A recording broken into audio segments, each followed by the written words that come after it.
Hello, I hope दोस्तों, मैं जानता हूँ कि आप सभी अच्छे होंगे। आज हम कक्षा 10th के एसएस की बुक में से कुछ मोस्ट क्वेश्चनों पर बात करने वाले हैं जो परीक्षा के लिए बहुत ही महत्वपूर्ण क्वेश्चन है। ठीक है दोस्तों, तो आपने अभी तक हमारे चैनल को लाइक सब्सक्राइब नहीं किया है तो सबसे पहले लाइक सब्सक्राइब करें, जिससे आपको नए नए एजुकेशन से संबंधित वीडियो देखने को मिल सके। ठीक है दोस्तों, तो अब हम अपने क्वेश्चनों पर बात करते हैं कि बारडोली सत्याग्रह का नेतृत्व किसने किया। बारडोली सत्याग्रह का नेतृत्व किसने किया दोस्तों? सरदार वल्लभ भाई पटेल ने किया। किसने किया दोस्तों? सरदार वल्लभ भाई पटेल ने किया। ठीक है दोस्तों, फिर दूसरा क्वेश्चन आता है, भारत के क्षेत्रफल का कितना प्रतिशत भाग पठारी क्षेत्र के अंतर्गत आता है दोस्तों? पठारी आता है दोस्तों 27% भाग। ठीक है, और पठारी आता है 27 और मैदान आता है 43। मैदान कितना आता है दोस्तों? 43। और पर्वत आता है 35। पर्वत कितना आता है? 35% आता है। ठीक है दोस्तों, क्या पठारी तो आता है 27% और मैदान आता है 43%, क्योंकि मैदान ज़्यादा है तो मैदान कितना आएगा? 43%। और 35% आ जाए पर्वत। ठीक है दोस्तों, अब तीसरा क्वेश्चन है, 2011 की जनगणना के अनुसार भारत का लिंग अनुपात कितना है? कितना है दोस्तों? 943। लिंग अनुपात किसे कहते हैं? 1000 पुरुषों पर जितनी महिलाओं की संख्या होती है उसे लिंग अनुपात कहते हैं। तो दोस्तों 1000 पर 943 महिलाएं, तो दोस्तों 57 तो रंडुआई मर गए। कितने? 57 तो कुंवारे रह गए दोस्तों।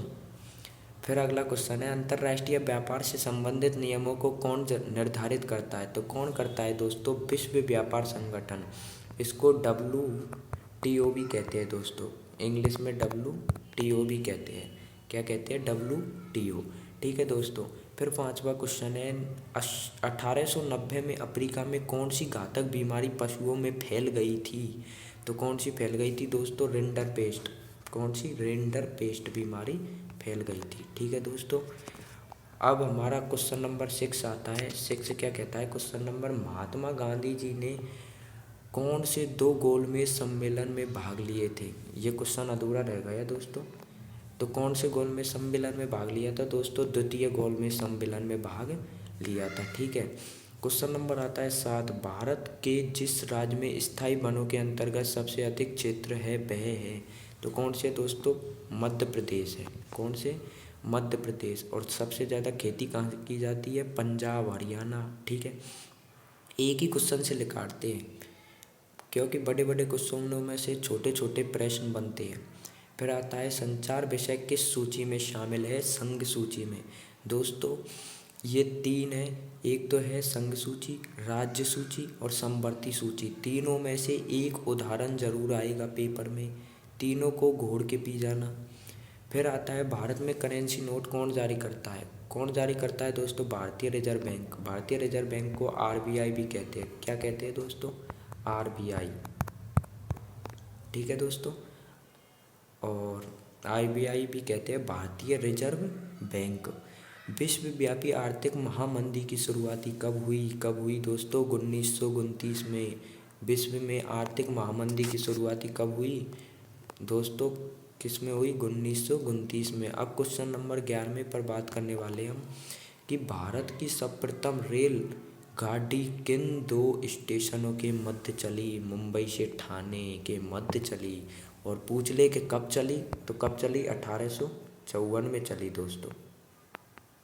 54 में चली, 1854 में चली। फिर है, साइमन कमीशन भारत में कब आया? तो कब आया दोस्तों? 1928 में आया था।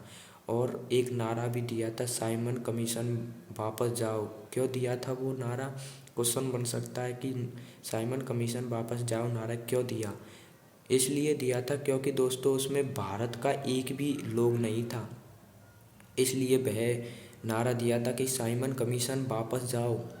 ठीक है, स्थानीय सरकारों में महिलाओं को कितना आरक्षण दिया गया है? 1/3 दिया गया है दोस्तों। कितना? 1/3 आरक्षण दिया गया है। फिर है, भारत में छपाई की तकनीक सबसे पहले कहाँ पहुँची? दोस्तों गोवा में पहुँची। किसके कारण पहुँची? वुड ब्लॉक नामक। वुड ब्लॉक एक कागज़ का तख्ता होता है, उसे कहते हैं वुड ब्लॉक। और छपाई की तकनीक सबसे पहले भारत में तो पहुंची गोवा में, और विश्व में पूरे में कहाँ पे पहुंची थी छपाई की तकनीक सबसे पहले पहुंची थी चीन में। कहाँ पर? चीन में, फिर जापान में।